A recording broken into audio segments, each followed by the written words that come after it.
निक जंगलों में अकेले घूमते घूमते एक अजीब सी गुफा पर आता है। गुफा के मुंह पर एक इंसान खड़ा है, मगर वो हिल तक नहीं रहा, जैसे किसी ने रिमोट से पॉज कर दिया।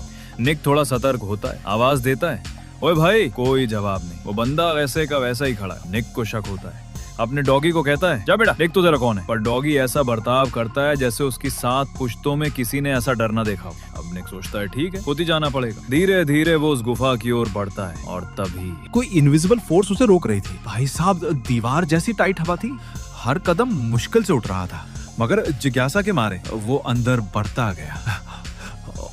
और तभी वो स्टैचू बना इंसान धीरे धीरे चलने लगा। निक वहीं अटक गया।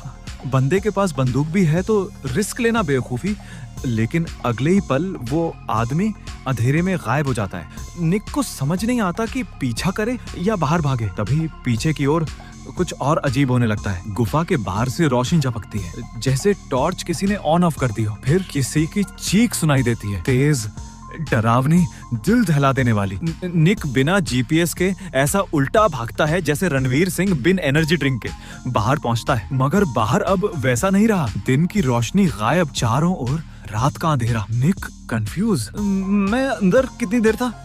2-3 मिनट, मगर बाहर तो जैसे कई घंटे बीत गए हो। और उसका डॉगी गायब। निक अपनी गाड़ी की तरफ भागता है, मगर गाड़ी पर उगी है झाड़ियों की बस्ती। दरवाजे खोलने की कोशिश करता है, बैटरी डेड, गाड़ी काई से हरी हो चुकी है। उसका अपना ऑफिस आईडी कार्ड अब पीला पड़ चुका है, जैसे सदियों पुराना हो। निक आसपास मदद की तलाश में भटकता है, तभी उसे दिखती है एक पुरानी जीप, बिल्कुल अबैंडन्ड। उस पर भी झाड़ियां उगी हैं। अंदर से एक स्कूल बैग मिलता है, और वो बैग है उसके स्टूडेंट दाइशान का। निक समझ जाता है कि उसके स्टूडेंट्स उसे ढूंढने यहाँ आए होंगे।